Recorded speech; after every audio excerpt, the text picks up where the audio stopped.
गरीब ससुराल में पहली बार खाई आइसक्रीम। आइसक्रीम ले लो, आइसक्रीम आइसक्रीम, गर्मी में ठंडी ठंडी आइसक्रीम ले लो। चॉकलेट, वनीला, स्ट्रॉबेरी, मैंगो, हर तरह का फ्लेवर है मेरे पास। आइसक्रीम ले लो। अंकल मुझे मैंगो फ्लेवर वाली आइसक्रीम देना। और मुझे चॉकलेट फ्लेवर वाली देना। गर्मी के मौसम में आइसक्रीम खाना किसे पसंद नहीं होता। आइसक्रीम वाले के आते ही सारे बच्चे उसकी गाड़ी के पास खड़े हो जाते हैं और अपनी मनपसंद आइसक्रीम लेकर खाने लगते हैं। सभी बच्चों को आइसक्रीम खाता देख दूर खड़ी 6 साल की शालू देख रही थी, जिसे देख शालू के मन में भी आइसक्रीम खाने की इच्छा होती है और अब शालू भी आइसक्रीम वाले के पास जाती है। आइसक्रीम वाले अंकल, मुझे भी एक आइसक्रीम दो ना। ये लो। कितने की है ये? पूरे 25 रुपए की। लेकिन मेरे पास तो पैसे नहीं है। आप एक काम करो, आप यहीं रखो, मैं जल्दी से माँ से पैसे लेकर आती हूँ। शालू भाग भाग कर अपनी माँ के पास जाती है और उससे पैसे मांगने लगती है। माँ, आइसक्रीम वाला आया है, मेरे सभी दोस्त आइसक्रीम खा रहे हैं, मुझे भी आइसक्रीम खानी है, जल्दी से पैसे दो ना, वरना आइसक्रीम वाला गाड़ी लेकर चला जाएगा। शालू मेरी बच्ची, मेरे पास अभी तुम्हारी आइसक्रीम के लिए पैसे नहीं है, जब बाबा आएंगे तब ले लेना आइसक्रीम। आपने कल भी यही कहा था, लेकिन मुझे कभी किसी ने भी आइसक्रीम नहीं दिलाई।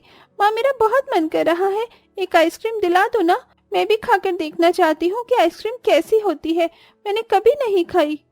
शालू मेरी बात समझने की कोशिश करो, अगर मेरे पास पैसे होते तो क्या मैं तुम्हें आइसक्रीम नहीं दिलाती।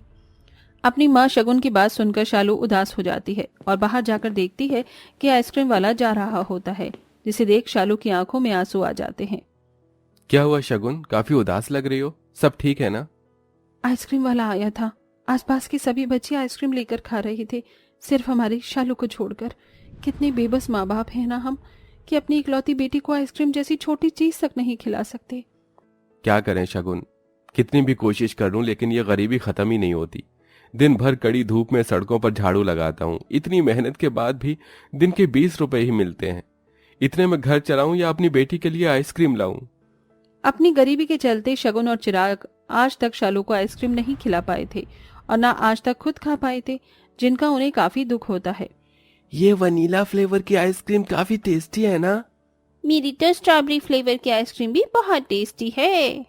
उन बच्चों की बात सुन शालू रोते हुए क्लासरूम से बाहर चली आती है और ग्राउंड में बैठकर आइसक्रीम के लिए रोने लगती है। कोई मुझे प्यार नहीं करता, अगर करते तो मुझे जरूर आइसक्रीम दिलाते। मुझे तो ये भी नहीं पता आइसक्रीम खाने में कैसी होती है। भगवान जी, क्या मैं कभी भी आइसक्रीम नहीं खा पाऊंगी? ये कहते हुए शालू फूट फूट कर रोने लगती है, लेकिन कोई उसे आइसक्रीम नहीं खिलाता है। वहीं दूसरी तरफ भावना, हम जब से मेले में आए हैं तब से ना ही तो तुमने कोई चीज खरीदी है और ना ही कोई झूला झूला है, कम से कम आइसक्रीम तो लेकर खा लो। यार, वो मैं जब भी आइसक्रीम खाती हूँ तो मुझे सर्दी हो जाती है, इसलिए मैं आइसक्रीम नहीं खाती। सर्दी हो जाती है या पैसे ही नहीं है तुम्हारे पास? हमने तो गलती की इसे हमारे साथ लाकर। मैं तो पहले ही कह रही थी कि इस गरीब को लाने की कोई जरूरत नहीं है, सारा का सारा मूड खराब कर दिया। अपनी दोस्त शीतल की बात सुन भावना उन्हें छोड़कर वापस घर आ जाती है। शालू के साथ साथ उसके घर वालों का भी आइसक्रीम खाने का काफी मन कर रहा था, लेकिन पैसों की कमी के चलते पूरा परिवार अपनी जिंदगी में कभी भी आइसक्रीम नहीं खा पाया था। ये क्या, आप लोग खाना क्यों नहीं खा रहे हैं? क्या खाएं बहू, इतनी गर्मी में तो खाने का एक निवाला भी गले से नहीं उतरता है। सोचा था इस साल की गर्मी में एक बार ही सही, लेकिन हम सब लोग आइसक्रीम खाएंगे, लेकिन लगता है भगवान ने हमारे नसीब में आइसक्रीम खाना लिखा ही नहीं है। मुझे तो लगता है इस गर्मी के मौसम में बिना आइसक्रीम खाए ही मैं भगवान को प्यारा हो जाऊंगा। मैंने सुना है कि आइसक्रीम बहुत ठंडी और मीठी होती है और उसे खाने पर तो ऐसा लगता है कि जैसे मानो स्वर्ग में आ गए हों। संजय की बात सुन सभी परिवार वालों की आंखों में बेबसी के आंसू झलकने लगते हैं। ये सब देखकर चिराग से बिल्कुल भी बर्दाश्त नहीं होता और अब वो अपने परिवार वालों को आइसक्रीम खिलाने की ठान ही लेता है। एक बार फिर सोच लो, इन मशीनों को साफ करना इतना भी आसान नहीं है। मशीन की गर्माहट से तुम्हें तकलीफ भी हो सकती है और शायद तुम्हारे हाथ पैर भी जल सकते हैं। इस काम के लिए तुम्हें बहुत एक्सपीरियंस की जरूरत होगी। सेठ जी, आप फिक्र मत करिए, मैं इस काम को कर लूंगा। आप चाहे मुझे आंधी से ही क्यों न लड़ना पड़े, लेकिन मैं अपने परिवार वालों को आइसक्रीम खिलाकर ही रहूंगा। चिराग फैक्ट्री में लगी एक बड़ी सी मशीन के अंदर उतरता है और उसकी सफाई करने लगता है। मशीन की गर्माहट से चिराग का शरीर लाल हो चुका था, साथ ही साथ अब चिराग के हाथ पैर भी जलने लगे थे। आह लग रहा है कि पूरे शरीर को किसी ने लावे में डाल दिया हो, लेकिन मैं ऐसे हार नहीं मान सकता। अपने आप को बेचना ही क्यों ना पड़े, लेकिन अब मैं अपने परिवार को आइसक्रीम खिला कर ही रहूंगा।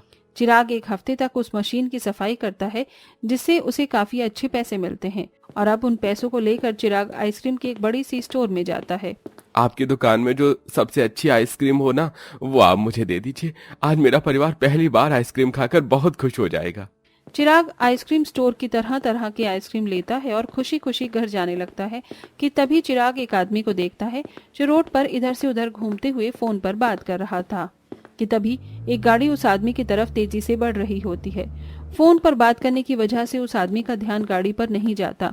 ये देख चिराग उस आदमी को बचा लेता है, लेकिन इस बीच चिराग की सारी आइसक्रीम गिर जाती है और उन पर गाड़ियां चढ़ जाती हैं, जिसके चलते सारी आइसक्रीम खराब हो जाती है। मेरा तो ध्यान ही नहीं गया कि ये गाड़ी मेरी तरफ आ रही है। आपका बहुत बहुत शुक्रिया, आपने मेरी जान बचाई। वो आदमी अपनी गाड़ी में बैठकर चला जाता है, लेकिन वहीं चिराग सड़क पर गिरी आइसक्रीम के पास बैठकर रोने लगता है। मैंने तो सोचा था कि आज मेरा परिवार आइसक्रीम खाएगा, लेकिन लगता है भगवान नहीं चाहते कि हमें आइसक्रीम नसीब हो। ऐसे ही एक हफ्ता बीत जाता है। जिस आदमी की चिराग ने जान बचाई थी, वो आदमी एक बार फिर उसी रास्ते से अपनी गाड़ी लेकर जाता है कि तभी उसकी नजर चिराग पर पड़ती है, जो अपनी बेटी शालू को डांट रहा होता है। मुझे नहीं पता, आज मुझे आइसक्रीम खिलाओ। कितनी बार समझा दिया, लेकिन तुम्हें तो कुछ समझ ही नहीं आता। अरे पैसे नहीं है तो कहां से लेकर आऊं आइसक्रीम? उस दिन ला रहा था ना मैं सबके लिए, लेकिन उस आदमी की जान बचाने के चक्कर में सारी आइसक्रीम बर्बाद हो गई। चिराग की बात सुन गाड़ी में बैठा वंश, मेरी वजह से इस गरीब का परिवार आइसक्रीम नहीं खा पाया। न जाने कितनी मेहनत करके उसने पैसे जोड़कर आइसक्रीम खरीदी होगी। वंश एक बड़ी सी आइसक्रीम स्टोर जाता है और वहां से सबसे महंगी और अच्छी ब्रांड की काफी सारी आइसक्रीम लेकर सीधा चिराग के घर पहुंचता है और देखता है कि गर्मी में सारा परिवार कैसे सिर्फ ठंडी चीज के नाम पर पानी पीकर अपना गुजारा कर रहा है। अरे आप तो वही है ना जिसके उस दिन? जी हाँ, मैं वही हूँ। उस दिन मुझे एक बहुत इंपॉर्टेंट मीटिंग में जाना था, इसलिए मैं आपका ठीक से शुक्रिया अदा नहीं कर पाया। मेरा नाम वंश है। मेरी वजह से उस दिन आपकी सारी आइसक्रीम खराब हो गई, इसलिए आज मैं आपके और आपके परिवार के लिए आइसक्रीम लेकर आया हूँ। अरे लेकिन इसकी क्या जरूरत थी? अरे आपने मेरी जान बचाई है, उसके बदले मैं आपको क्या दूं मुझे समझ में नहीं आ रहा था। गर्मी का मौसम है, इसलिए मैं आप सबके लिए आइसक्रीम लेकर आया हूँ। ये काफी अच्छी आइसक्रीम है। वैसे मेरी एक आइसक्रीम की फैक्ट्री भी है, अगर आप चाहें तो उस फैक्ट्री में काम कर सकते हैं। मैं आपको अच्छी खासी सैलरी दे दूंगा। हाँ, जी हाँ, क्यों नहीं, मैं जरूर काम करना चाहूंगा। वंश गरीब परिवार को आइसक्रीम और चिराग को अपनी फैक्ट्री में नौकरी देकर वहां से चला जाता है। जिसके बाद वंश की लाई हुई आइसक्रीम जैसे ही पूरा परिवार खाता है तो उनकी आंखों से खुशी के आंसू झलकने लगते हैं। माँ, क्या ये सच में आइसक्रीम है? क्या आइसक्रीम खाने में इतनी अच्छी होती है? अरे मुझे तो यकीन नहीं हो रहा कि मैं आइसक्रीम खा रहा हूँ।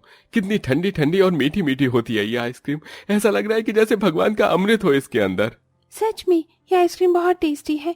उस इंसान का भला हो जिसने हमें ये आइसक्रीम दी है। आखिरकार मेरे पूरे परिवार ने आइसक्रीम खा ली।